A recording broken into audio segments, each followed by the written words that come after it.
video in my Retrofine series. Today I will be going over some pickups that I've found in the Tokyo as well as Saitama areas, primarily at the store Hard Off. The first pickup is actually a loose copy of Dragon Ball Z Legacy of Goku 2 International. This is a really fun RPG if you're into Dragon Ball Z. I do not believe the first game released in Japan. I typically prefer to buy complete copies, at least with the box, but I have a really hard time finding this game in Japan, so even the loose copy I decided to pick up, and I'm happy with that. Next is Super Mario Advance, Super Mario USA. Of course, Super Mario Brothers 2 in the States. Unfortunately, no manual with this game, but the cart is in great condition. This was a launch game on the GBA back in 2001. If you haven't played it, I highly recommend it. Or you can play the NES version or the Super Famicom version on the Nintendo Switch at this point. But for the price, hard to pass it up. Another GBA game I found was Dragon Ball Z Supersonic Warriors. Unfortunately, the price sticker is on there pretty good, so I'll have to find some way to remove that.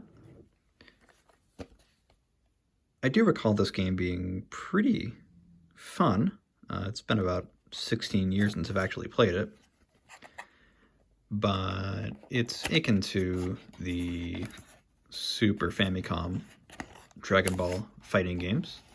Nothing too groundbreaking, but like with Legacy of Goku 2, if you're a fan of Dragon Ball, you'll get some sort of enjoyment out of it. Had a good cast of characters, as well as some unlockables, I believe. Again, the cart was in great condition, works well, no problems there. So for the equivalent of $10 US, it's hard to complain. And there was kind of a fun advertisement that I'm trying to get out of the box. See if it'll come out. No, it doesn't want to come out. Oh, there it is.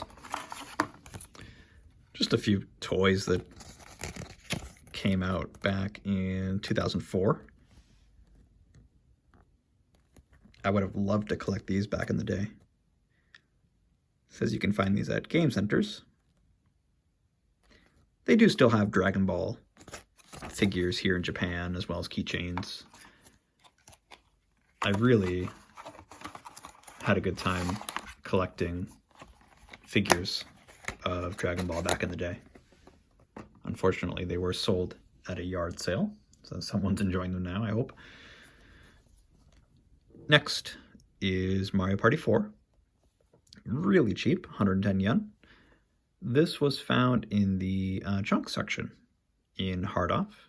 Now, if you don't know, in Japanese used game stores, typically there's the used game section, of course, as well as the junk section.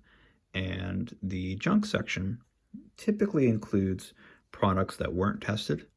Maybe they don't look as sharp or attractive as newer games or better condition games. But more often than not, the games work well. It's just not going to be amazing condition, as you can see here. It's just not going to win any awards, but some of them are pretty scratched up. This is not bad at all. Often enough in the junk section, it's totally fine to just open the games and check the condition before you buy it. Let's see if that'll stand. Nope, that's okay. Another junk section pickup is Another launch game for the GameCube back in 2001. This is Wave Race Blue Storm.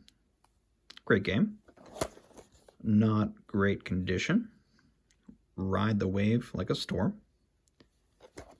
If you haven't played this, I do recommend it, or you might be better off playing the N64 version.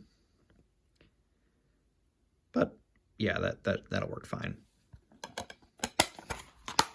Hard to complain for 110 yen.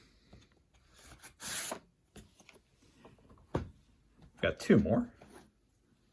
Now, of course, this is called Retro Finds. I wouldn't say the Xbox 360 by any means is retro. I guess it depends on your definition or maybe how old you are, but this game did come out not exactly at the launch of the 360. I want to say a few weeks after. But I put a lot of hours into Dead or Alive 4. My friends and I really, really enjoyed this game. If you haven't played it, I do recommend it. It's a little juvenile, I suppose, but good stuff. Just kind of a fun, turn your brain off game. And the last game is something that really surprised me at the store. I've never actually seen this in Japan. In America, or North America, it's called Snowboard Kids.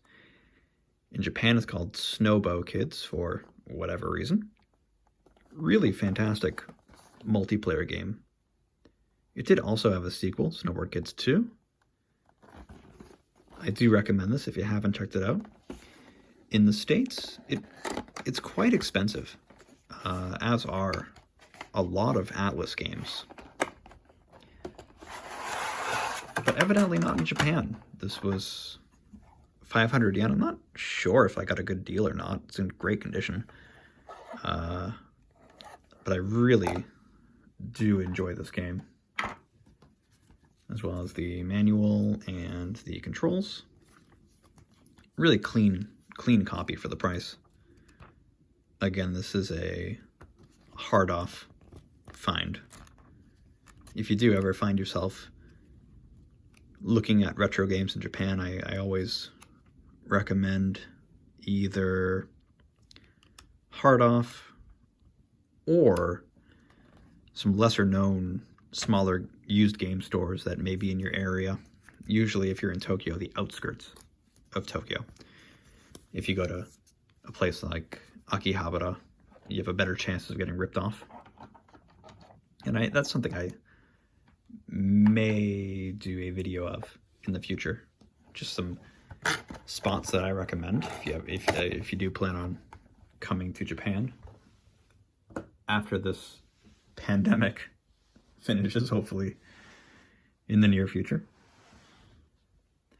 But I do hope you enjoyed this video. If you did, please feel free to subscribe. Thank you very much.